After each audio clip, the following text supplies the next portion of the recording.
Here you go, bro.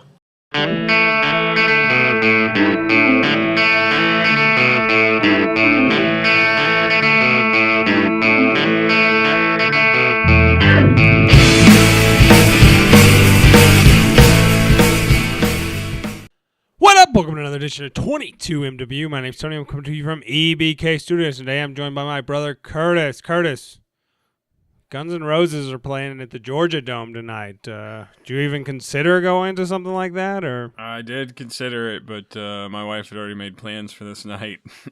So I decided not to take that as a hint and not spend the money, so I didn't go. what is it super expensive? No. And a group of my buddies were going, but I just decided to.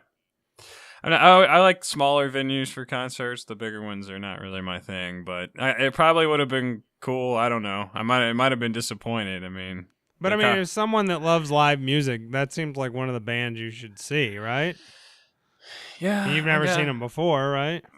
No, but I haven't seen a lot of bands. Like I mostly only go to smaller shows nowadays. I used to go to bigger shows when I was younger, but now they just make me feel, I don't know, uncomfortable, claustrophobic. I don't know what the word is. Like normally concerts I go to have maybe 400 or less people in them. Or they have one of those punch cards when you've gone to 11 of their concerts, you get into the 12th one for free. No, it's just usually not a big show. So. All right. Okay. All right, so tonight we're going to be talking about Matt Damon's portrayal as Jason Bourne, leading up to Jason Bourne, which is really weird.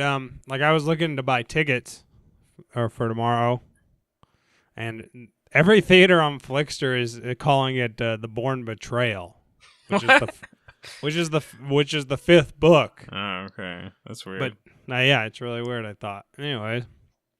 Let's get into our first one from 2002, directed by Doug Liman. Starring Matt Damon, Chris Cooper, Franco Padilla, Clive Owen, Brian Cox, Julia Stiles, Walton Goggins is in there as well. It's called The Bourne Identity. What did you think about this movie, Kurtis? So I watched these movies for the first time, I'll say 5 years ago. Rented them, watched them, had never seen them before. Thought they were, pretty decent. And as I'm watching them again, I kind of feel like Jason Bourne. Like I don't totally know.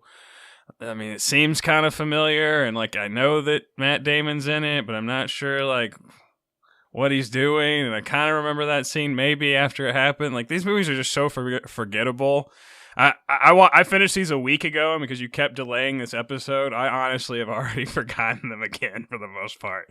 I have a few notes I took, but I don't know that I'm going to have a ton to say. The first one, I guess, there's a little bit of mystery there. Who is he? But then by the end of the first one, you've kind of figured it out. So, it adds a little bit to all the just, the action's pretty decent, but I don't ever really get super involved here. I just really don't care that much. And, there's enough intrigue there to maybe keep you interested for a while, at least in this first one. But it's okay, I guess, this one.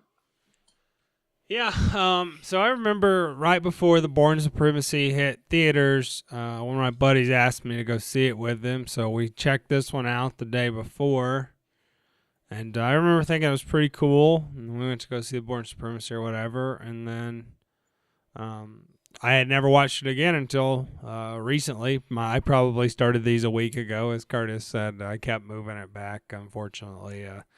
Just wasn't working out for me. And I really just can't wait to be done with this podcast so I can go to bed. But this movie's... I'm almost in 100% agreement with Kurtis. It's I thought it was good, but it's really kind of nothing. The only kind of thing is, his story and what about him, and you get a little bit of that, but it's not even. It's not really that interesting. It's something, but it's not even. I guess the story revolves around it, but it doesn't even feel like it's a ton of the story. There's all this other kind of nonsense going on, and. I just think we've seen, here we are 14, 15 years later, I just feel like we've seen a lot better action. I think we've, maybe even, I don't know if Curtis would agree with this, but, going through the James Bond series last year may have tainted this a little bit too. And Mission Impossible. Yeah, sure. Yeah. So, to me, this movie isn't a good kickoff for a franchise. And it's 2 ledgers out of 5. I mean, I think it's watchable. It's it's not terrible. It's just there. It's kind of okay. I just don't personally care for it, but I'll say 3 out of 5. It could be way worse. It's just it's just so forgettable. It's just I can't I remember them finding him on the boat, and then I'm like, I don't remember what happens after this. Now, as it's happening, I'm recalling, okay, I remember this, and yeah, that kind of rings a bell. But this movie is so forgettable, especially the first one. So I have a big memory, but before I tell you what that memory is, we'll introduce this movie from 2004. This time directed by Paul Greengrass, starring Matt Damon, Brian Cox, Julia Stiles, Carl Urban's in there as well. It's called The Bourne Supremacy. My big memory is, a couple weeks ago, I was telling somebody these Bourne movies were coming up, and I was like, yeah, I'm excited to do them. I'm not always excited about these franchises when we get into them, but this one, I was pretty excited about going into it, and he was asking me if I'd seen them before, and I said, well, I saw the first 2, and he's like, why'd you never see Ultimatum? And I was like, I honestly don't remember. And then I watched this movie, and I definitely remember. Definitely the worst one. Yes, without a doubt. I mean, I don't know that this one has anything redeemable about it. Well, I'll say one thing for it. If you're gonna reset the love interest, it kind of did it the right way. It didn't just like have a throwaway line about that they broke up or that she couldn't stand his waking up in the middle of the night. They took care of her. Okay, he probably got over her a little quick, but they didn't hook him up with some new chick 12 minutes later like James Bond or somebody else does. So they at least did that part right. That's the one credit I'll give it. That's really nice of you, Curtis. I must make you feel really good, this positive attitude you got going tonight. But I don't know. For me, so after I was done watching the trilogy, I kept seeing this thing on Twitter about Matt Damon catches you up on his 3 movies in 90 seconds. And I think maybe that's the way to go about this. I think maybe just when Matt Damon tells you in 90 seconds is actually pretty cool and sounds pretty good. Did you watch that at all? No. He sums up all 3 movies in 90 seconds? Yeah, he tells you the story of what happened in 90 seconds. Yeah. I don't think that's works in the favor of these being good movies, the fact that you could do that. The biggest problem with this movie is that the first one had some intrigue there with who is he, how do you get these, spy things. It's a little intriguing enough to keep you interested, especially if you've never seen it before. Second time, maybe not so much. This one has this, kind of murder mystery that's convoluted, features characters you've never seen, you never meet. And you never see, the murder happen except in, some really hazy flashbacks. So why would I give a crap about solving that murder? You didn't show it to me. I don't know who was involved. And you're just throwing lines of dialogue at me from 4 or 5 different characters occasionally in between car chases, in between motorcycle chases, in between running away, which, I mean... If Jason Bourne's such a badass, he runs away a lot, doesn't he? I mean, he spends pretty much the first 2 hours of every movie running away, and then at the very, very end, he doesn't run away. Yeah, I was reading something that there's only one explosion in each movie, and so I guess that kind of fits with that. Isn't it?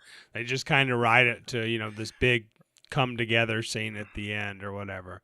I mean, and these are based off books, so I haven't read the source material. As I understand it, they're not really the characters are there, but the plots are not based off the books. The plots are Die Hard 2 adapt them for a Bourne movie type scripts. Is my understanding. Okay. After we got done recording on Saturday when we recorded Star Trek Beyond, me and my other brother Andy, we stayed on and talked for a couple hours, which is cool because I never talked to Andrew. But we were talking about. I was telling him about how I'm always in search of a good answer for somebody that ranks up there with Harrison Ford, for somebody that played two iconic characters that weren't based on any other source material before the movies with Han Solo and Indiana Jones. And I told him the closest I could come up to a second was Martin Starr, who plays Guilfoyle on Silicon Valley, and he was Bill on Freaks and Geeks. And Bill on Freaks and Geeks is one of my all-time favorite characters. Yeah, right up there with Han Solo and Indiana Jones. That's exactly what Andy said. Andy was, he turned his nose up just like Kurtis did there. That wasn't scripted, by the way. But that's the closest I could come. And Andy was like, well, maybe Matt Damon with Jason Bourne and someone else. And I'm like, well, Jason Bourne's based off books. But anyways, so if you have any good answers for that, let me know, because I'm always looking for good answers. But as far as I'm concerned, it's Harrison Ford and Martin Starr.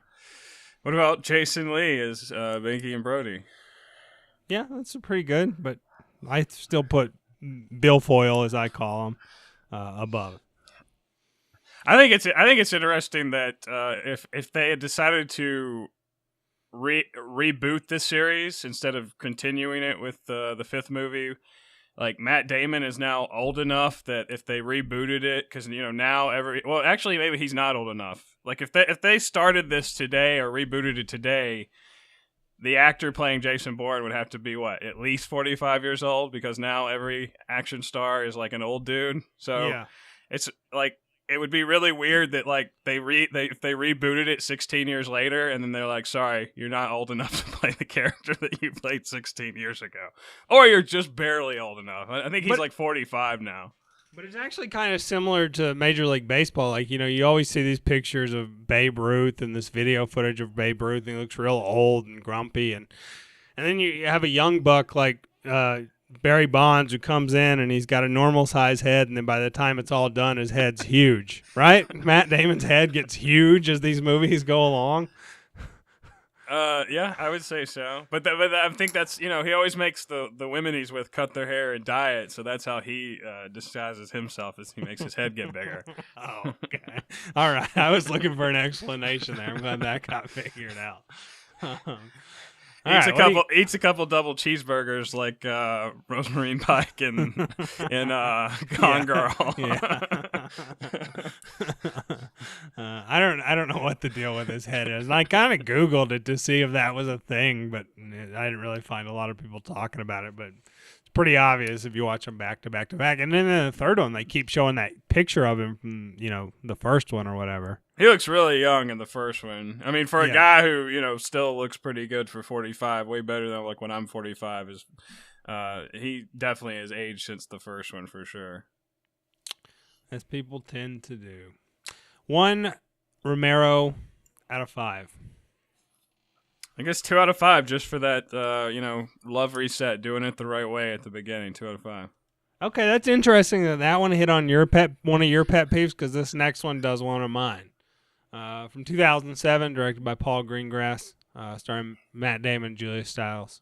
The Bourne Ultimatum. So I had never seen this one before, but right out the gate, they give some ridiculous dialogue, and then one of the characters goes, "Yeah, you can't write this stuff," and that's just to me one of those lines that will instantly take me out of a movie. Like, it's too on the nose, and it just is. It's not cool. I think it's terrible writing. That being said, this movie's actually the best of the three, right? Easily. Yeah. Still not great though. Definitely not, but easily the best of the three. 96% from the top critics on Rotten Tomatoes is pretty ridiculous. I mean, Again, Rotten Tomatoes is saying that most people who watch this agree that it was better than average. So I think if you watch this, even if you thought the first one was barely passable and the second one wasn't good at all, like I did, I would still watch this. It's a pretty good movie. I didn't love it. I don't want to watch it again, but it's definitely a good movie. So I think I can see how it has that rating. Yeah, I'm done with this trilogy. We'll see with the Renner movie and the new one. But I don't need to ever see these again. Like if I watch a movie and I can't remember it 2 days later, like how many times am I just gonna rewatch it? I mean, there's certain movies I wish I could do that with. I wish I could, unwatch The Sixth Sense or Dexter season 4. But It's just they're constantly like, we got to get to the next action scene. And granted, they do it better than some movies, but it's still like we got to get to the next scene where he's running away from someone or driving a car away from someone. Or I think what makes this one the best is that end scene is really good. Where he's finally not running from someone. He's bringing the fight to them. There's a little bit of misdirection. You don't totally know what everyone's doing. So the end is kind of good. Yeah, it's like the best thing. Well. Yeah, it's the best thing in any of these movies is the end. Now, that's a low bar. I'm not saying it's the most fantastic ending of all time. It certainly isn't. But it finally does something a little bit different than just like, okay, I went to Brussels and then I ran away from the bad guys in the car. And then I went to London and I ran away from the bad guys in the tunnel. And then I went to this city in Europe and I ran away on a motorcycle. Like it actually, something happened. And it did one of the things that I hate though, where it just like, it introduces a character at the end that's supposed to have some huge impact, and it was made even more confusing by that Albert Finney looks a lot like what's the guy? What's the other guy? Old guy who died in the second one's name? His name is Brian Cox. Yeah. To the fact when they're like throwing that picture down, I thought it was, even though I'd seen this before and forgot Albert Finney was in it. When they throw that picture down to Julia Stiles, and she's like acting like he doesn't know who that is. I'm like, yeah, you know who that is. You know who Brian Cox is. And then like later I feel, oh wait, that's Albert Finney. Sorry. Yeah, I thought the same thing. I was confused by that. And just one more note on that 90-second thing Matt Damon did was, I like that he calls the actors by their names. Like he says like Brian Cox and Joan Allen and stuff like that. I'd recommend checking that out over these movies. Let me ask you this though, Kurtis. So you remember An Evening with Kevin Smith? We've seen the first one a couple times a piece, I'd say, right? Yeah. That where he talks about Superman Reborn and how there's got to be an action beat every 10 minutes and stuff like. In a way, has that kind of ruined movies for you? Like, did it just peel the curtain back to a little too much? Only when they're bad. Only when they're bad, and I'm not. If I'm not interested in the characters, I'm not interested in the story, and you're just constantly hitting action beat. It's every 10 pages, not every 10 minutes. But and I wish more people were like us in that regard, that really just cared about characters first. But I talk to people all the time. I was like, yeah, that movie is action packed. It's like, but yeah, I have the same thing. Where people are like, how do you not like that movie? And I'm like, I didn't care about a single person in that movie. And they're like, so what? This was awesome. And I'm like, yeah, that scene was kind of cool, but I didn't care about anyone in the movie, so the scene didn't do a whole lot for me except, kind of wow my eyeballs a little bit. And, that gets harder and harder to do the older you get. So I was kind of hoping at the end that, like, he actually died. Like, I thought, like, well, maybe this fifth movie's just a joke or something, and I won't actually have to go see it, and we'll just review something else. But, I think Batman v Superman did the ending better, right? No, which ending? The ending of their fight or the ending of the movie? The ending where they kill Superman, but then he's really not dead, just like the ending of this movie, where Jason Bourne's dead but not dead. No, this one did it better. No. But, I mean, You're such a hater about that. That's not saying. I originally wasn't, but then I watched it again, and it was like, yeah, this is But even you worse. watched it with Gene, and Gene's terrible, and he ruins everything. It does. It's just not a good movie. It's just not good. It's not good. Like, it's objectively not good. Like, it's not good. Did I mention that it's not a good movie? So, I want to get off topic for a second. Not that I haven't already, but so a few months ago or whatever, this guy I work with, he was telling me like that this movie theater here in Denver was going to show the original Star Wars trilogy, the original cut of it. And so I bought tickets to go, and it's coming up later it's in August. And I'm super pumped about it. It was really expensive too. Like we were talking like $50 each or for all three. Yeah, 50 for one person for all three. Oh, okay. But that was worth it to me. But then today I realized that it's not the original cut. It's the special edition. Who would pay $50 to go see the special editions? Didn't we do that in '97 for $6 a pop? Yeah, I saw all three of them in the theater. And I was reading like a lot of people on the Facebook page complaining that they too had thought it was the original.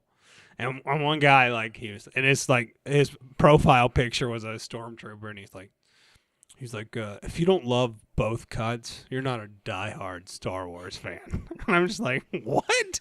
Like, how in the world could you have the guy to say that? But anyways, so I don't even know if I'll go. I don't even know that I'm interested anymore. It's only like there's only like what 3 really bad parts. No, but it was that I have those at home. I can watch those at home. I don't have to go find a place to park downtown. Okay, well, if you're wanting to see the original cuts, yeah, then if that was the point. If you want to see them on the big screen, I want to say there's really... So the insulting parts are obviously Han shoots second and does the head thing, which looks terrible, is terrible, and is awful. Yeah. That's your least favorite. My least favorite... Again, first movie I ever saw in the theater, Return of the Jedi, Jabba the Hutt, Nightmare. I was 3 years old, Jabba the Hutt, nightmares for months. This big, intimidating slug gangster. 20 years later is this, like, cartoon, bad guy on a TV7 cartoon. No, a rated G cartoon show. Where he like buddy with the good guy, and oh my god, that one just made me so mad. And then you have the stupid dance number in Return of Jedi. Like the fact that they redid the Sarlacc pit looks stupid, and there's a lot of things that look stupid. But I mean, we saw those movies in the theater in the '90s, dog. Okay, like 20 years ago. Yeah, I'm good. I've seen them at home. Then don't go. Don't go there. I don't think I will. It's crazy. Anyways, Bourne Ultimatum, 2 Hamels out of 5. It took me the 6th Bourne movie I watched, which was watching this one for the second time, before I realized that generic music was actually like the theme song. I thought it was like just generic spy music, and I was like, wait, that's the theme song for these movies. This one was pretty good. That scene in the Waterloo station where he's trying to talk to the guy on the phone, that's a pretty cool scene. Again, the end is pretty good. It's better than the first one, but I'm still only gonna say 3 out of 5. Who makes, across the board, all things considered, better filmography, Damon or Affleck? Well, Damon didn't shoot these movies. He didn't direct. He said. You're just talking. Okay, you're not talking. Everything considered. Okay. Yeah, it's Affleck. Yeah, it is Affleck, and Affleck's the better director too. To answer that question. Well, I don't think Matt Damon really has ever directed anything, so not probably like a episode of Project Greenlight or something. Okay, just wanted to make sure we were on the same page that Affleck's the bomb in Phantoms. I never saw that movie, but I mean, yeah, whether you think he's a better actor or the better whatever, he definitely has the better filmography. Yes, I don't think no doubt about it. I don't think there's any question about that. Bigger head? Who's got the bigger head? Wait, figuratively or literally? Literally. It's Damon, yeah. Yeah, Damon. Okay, figuratively, it's definitely Affleck, though. No doubt about it. Shannon Hamilton, for sure. All right, so we're going to talk about some San Diego Comic-Con trailers here real quick. We're going to go through these pretty quickly so that I can get some sleep. There were a bunch. We picked 5. So we're just gonna go through them one by one and watch it, rent it, or forget it. So first will be the third movie in the DC extended universe called Wonder Woman. It's got Gal Gadot. It's got Chris Pine in it. It's a period piece, but it looks maybe like it bounces around some. What did you think about this trailer, Kurtis? And watch it, rent it, or forget it. This is a rent it for me. It looked all right. I like that. I like the World War I setting. We don't get a ton of movies set during that time, so I think that's going to work well. I wonder. You know, one thing Marvel did really well is that they really convinced you in that universe that Tony Stark showed up and was a superhero, and then you found out like there were these other superheroes before him, and it just kind of worked. It wasn't like some weird retcon thing. It felt very natural that Captain America was a big thing, and even though the Hank Pym Ant-Man was something that never really got out, and they just really balanced that well. And it just worked so great in that universe. Well, whereas in in this more one, so disguise it to where you don't even kind of think about it. That's what I'm talking about. That's what I'm talking about. I'm just whereas this movie, okay. Whereas the DCEU is like got Wonder Woman watching YouTube clips of the movie. So I'm a little, and that was a huge. I won't say huge, but that was a pretty significant plot point of that movie was whatever they called it's not enhanced. Enhanced is what Marvel called. They had a different name for him that Lex Luthor came up with that I can't remember.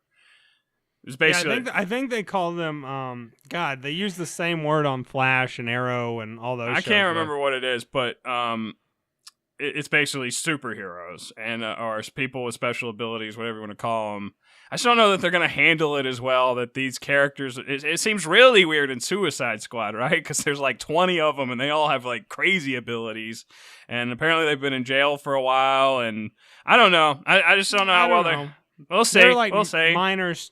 They weren't like doing using their powers for these big things, I guess. So it just seems weird that Lex Luthor like made it a point to point out that people didn't really know about people with abilities or superheroes before Superman. Yeah, but a lot of these other movies seem like they're going to kind of contradict that. So well, I guess we'll have to see how that plays out. I mean, they very well could sell you on it, or they very well could do like they did in Batman v Superman, where you just have to give them a little bit of leeway on some stuff, or a lot of leeway. I wouldn't go that. This looked pretty good though. I think they really. I know a lot of people were up in arms about it. I think they did a good job casting Gal Gadot as Wonder Woman. I mean, I wish she was a little skinnier, but she's really attractive. And I guess the only problem is like I don't think she's a great actress. She's not a great actress. I feel like she doesn't have a great grasp on the English language. But I don't think in this DCEU you have to be a great actor. I don't think it's required. You're just gonna sit there and read like stoic lines. Brooding. Yeah, I know, Kurtis. I've heard your spiel on it before. So I don't think you have to be like a totally great actor to be in this universe. Okay. And you could be 7 pounds overweight as well. I'm giving it a rented as well. All right, moving on. Up next. This is the second trailer. I don't know that I ever saw the first one. I know we talked about the teaser or whatever. But it's Harold Potter 9, Fantastic Beasts and Where to Find Them. It's got Eddie Redmayne, Colin Farrell, John Voight in there. Looked like it, yeah. So actually, I was kind of surprised at some of the people that are going to show up in this, but this absolutely did nothing for me. Not the least bit interested in seeing this. It is on the schedule. We are going to review it. We are going to do the 8 Harry Potter movies. But it's a forget it still. Not a good trailer. Yeah, this is someone who actually kind of enjoys those Harry Potter movies and whose wife's a big fan, and we have a lot of Harry Potter stuff, and we, around the house, and I listened to the first 2 books on tape. Yeah, this did nothing for me. Like I've already pretty much forgot what happened in it. I think Colin Farrell and John Voight were in it. I think, if I remember correctly, I had to watch all of these trailers twice because I didn't think any of them except maybe the Wonder Woman one did anything for me. So, just really boring. Doesn't look interesting. Doesn't even really look like Harry Potter except for the wands and the or whatever. So yeah, forget it for me. All right, up next, Lego Batman. This is kind of a spin-off of the Lego movie, which Curtis loved and I didn't love. And one of the main reasons I didn't love it was what, Curtis? It was disrespectful to Batman. It was. But Batman v Superman wasn't, so. Well, we're talking about this trailer. Okay. So you kind of eventually partially agreed with me. I don't know if it was to shut me up or because you actually saw some truth into what I was saying. But I'm definitely right here, right? I mean, this is just beyond disrespectful to Batman, right? I mean, unless he pulls out a machine gun and just starts mowing down people with Legos, I can kind of see where you're coming from, yeah. Okay, yeah. I mean, I would much rather see an old, bitter Batman that could possibly have a great redemption story where he remembers why he donned the cowl in the first place down the road, as opposed to Will Arnett just making stupid joke after stupid joke that is, again, the stupid jokes would be fine because it's a kid's movie, but let Batman be the straight man. Don't let Batman make jokes. That's one of the stupidest parts of Batman v Superman is like, I thought she was with you. Like, it's an attempt at a joke. Just let Batman be the straight guy. Don't get Will Arnett, who's he's real hit or miss for me. I don't know. This is definitely a forget it. We won't be watching this. We're not reviewing this. What? We're not reviewing this? If it's a Kurtis pick, we may have to. All right, we'll see what else is out that week. That said, this trailer doesn't give me high hopes. I'll probably go see this. I watched all these trailers with my son, and this one, he was like, we have to go see that. I actually liked the Batman and Lego movie because it was, a small part. I don't know that I can take a whole movie of that. And this trailer is kind of telling me, no, you're not going to because you could barely take this trailer. So it's, I'm going to have to say forget it, but I'm probably going to be going to see it. All right. Okay, up next, I guess it's our fourth cinematic appearance of King Kong in Kong Skull Island. This time with the I don't know about that, but there's a first one, then there's the iconic one, and then there's the one that freaking that garbage Lord of the Rings Jackson guy did. Well, the iconic one is the first one. Then there was the remake in the 70s, and then look it up while I'm talking. Oh, so there's a second one after the iconic one. Okay, so there are four. So there's the original King Kong, which is the iconic one. There's a couple other crappy movies in that time period, like Son of Kong, and that I do not know if they featured the exact actual King Kong. In the 70s, there was a remake of King Kong, and then in 2000 and something else, there was the Peter Jackson one. So there's a 1933 cut, a 1976 cut, and a 2005 cut, all called King Kong. And then this is Kong Skull Island with, what's his name? Tom Hiddleston, Brie Larson's in there, Samuel L. Jackson, who looks really young in this movie. Isn't he he's got to be 60 years old, right? I think he's 65. What do you think about this trailer, Curtis? And watch it, rent it, or forget it. I mean, I have 67. 67. There you go. He's even older than I said. I think the same thing about another trailer that I think about this one. And it's why do we need to see this story again? Are you going to do anything new, fresh, or original with it? Probably not. Even if you do, it's not going to be Not from a standpoint, which we already talked about, where we like characters in movies. It's now we can do this with CGI, and we can do this with CGI. Kong can be even bigger and even angrier. He's huge, right? Isn't he ridiculously big? And you barely see him, but they want you to. They're trying to make it clear that he would, pick up the other King Kong, even the Peter Jackson one that was pretty big, and roll it up in a ball and pitch it. I mean, they're trying to, I don't know. I mean, Brie Larson is good, obviously, and Samuel Jackson's always great. And I mean, but the trailer didn't show me they were going to do anything other than it's going to be King Kong again. And hey, I've already seen that movie like 3 times, and I've seen each one of those 3 like 3 times. Not that Peter Jackson, that was unwatchable. But I did go see it originally, and my God, that thing just would not end. But I was always more of a Mighty Joe Young kind of guy. I don't know. Why does this need to be made? Like, well, we're it's really like you scraping the talked bottom about of the barrel of intellectual property. Yeah. Yeah, no doubt. I've never seen a King Kong movie. This one doesn't get me excited. They are like gonna do a crossover movie with Godzilla after this one. At least I think that makes me even less interested. Yeah, me too.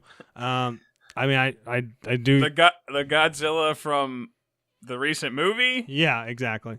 Oh God, that one actually wasn't that bad. Good God. Okay, that is but I think the biggest news coming out of Comic-Con for me did involve Brie Larson, and it wasn't this. It was that she will be playing Captain Marvel, which I'm pretty excited about. Though she's with Loki and John Goodman. No, Samuel L. Jackson, Nick Fury. There you go. John Goodman's in this too, and I like John Goodman, but I don't know. This just it doesn't do anything for me. It's just like, hey, look at this, look at this, look at this. And again, I like look at this movies if you give me characters to care about. But these trailers for these types of movies are just like, look, another Robin Hood movie. Look, another King Kong movie. Look, another King Arthur movie. Like they're not like, oh, look what we're going to do that's kind of a fresh original take with this story. It's like, no, here's the same story you've already heard 100,000 times and seen in 4 different movies. Here's more of it with newer, younger actors. Like, is that supposed to get anyone excited? Who does that pander to?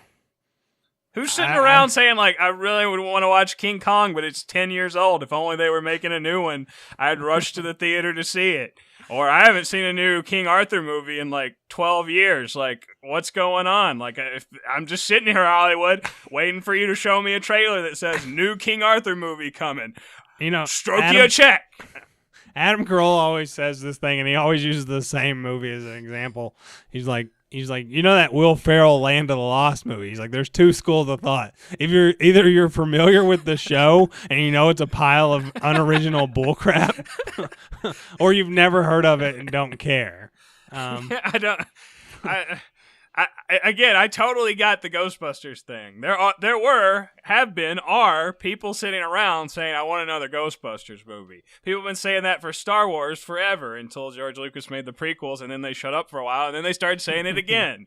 Like Star Trek, people were saying, I want a new Star Trek movie. There are stuff out there that people are asking for. Now, maybe it's not going to be what we want. Maybe it's not going to be good. Maybe it's going to piss some people off. But people are actually asking for those things. Who is asking for a new King Kong movie? I don't know. I don't know. And, like, to make a movie like that's not cheap either. I bet it's, $150 million. And then another $50 million. It's in marketing. Yeah. So $200 million. And then you have to, they make these movies without even knowing if they'll be shown in China. Like Ghostbusters is probably going to lose money strictly for the fact that they didn't show it in China. And if they showed it in China, it probably would have been a big success because it's going to about break even here. It looks like. So it looks like in its theatrical run, it won't. I don't even think it'll break even, but it'll be close. But if it had went to China, it would have. Yeah. So, So they make these movies not even knowing if the Chinese government's going to let them show it because they don't even decide until like 2 weeks before it comes out, apparently. Well, apparently they don't like ghosts. Or anything that makes fun of China. So that's true, too. So I don't. This is forget it for me. I could not be less interested in King Kong or King Arthur. I spoiled our next trailer. I think this is a rent it for me just because I watched it right after I watched our next trailer, which is it's King Arthur: Legend of the Sword. It's directed by Guy Ritchie. It's got David Beckham in it, and Charlie. I don't know. Charlie Hunnam, I guess is how you say his name. Yeah, Jude Law's in there. Some other people, but I don't know. Like, I don't guess we've ever talked about Guy Ritchie movies. They're super accent heavy, so I don't watch them. Like I watched Snatch and it gave me a headache. Like it's not a terrible movie, but it's just like I don't like to watch crap like that. What do you think about Guy Ritchie in general? Yeah, I don't know that I've seen all his movies, but Snatch, I like that movie, but I don't ever really want to go back and watch it because it is one of those movies that you kind of have to really pay attention to because there's so much going on and there's all these misdirections. And he did those Sherlock Holmes movies, right? Yeah, it seems like he did. Yeah, those were okay. I don't really. Well, I mean, they got RDJ being RDJ, so that doesn't really British count. RDJ. I mean, they were all right. So, I don't think I ever saw what's his like the first one he did. I can't remember. Lock, Stock, and Two yeah, Smoking I Barrels. never seen that one. Always meant to, never saw it. So, I could get the hate, but I think he makes some stuff that's all right. But this just doesn't look interesting at all. Again, who was sitting at home just waiting for that King Arthur movie to be made? Like at the very beginning of this trailer, like it shows them jump off of this cliff, and I go like, well, I don't know that seems necessary. And then it really just blows that out of the water. As it goes, it just like gets so ridiculous. Like I like the King Arthur story. I really do. I think it's I like the Disney film. I like the Thomas Ian Nicholas kid in King Arthur's court. I think that stuff's kind of interesting. But this is just like, what the crap am I even watching? Like it feels weird, and it just not the least bit appealing. It's one of the worst things trailers I've seen. Like I would rather watch that Mariah Carey commercial I was talking about on repeat than see this again. It looks terrible. We're definitely not reviewing this movie. This of all of them is the one I have the least desire to see. It does not look like anything appealing. I have no desire to see it. Looks like it's going to be one of those movies that constantly ask you to remember all the other movies and stories you've read about King Arthur. Instead of like setting its own story, just like Ghostbusters did, like Pan did, like it looks like it's going to be one of those. Yeah, this looks terrible. Looks unnecessary. No, thank you. Forget it. Total forget it. Forget it for me as well. All right, what we got coming up this weekend, Curtis?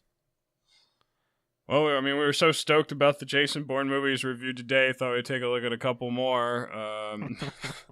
The Jeremy Renner one and the new one in theaters, Jason Bourne, and then I believe we're also going to get around to finally seeing The Infiltrator, which is also in theaters. Yep, that's the game plan. Until next time, gotta go, son.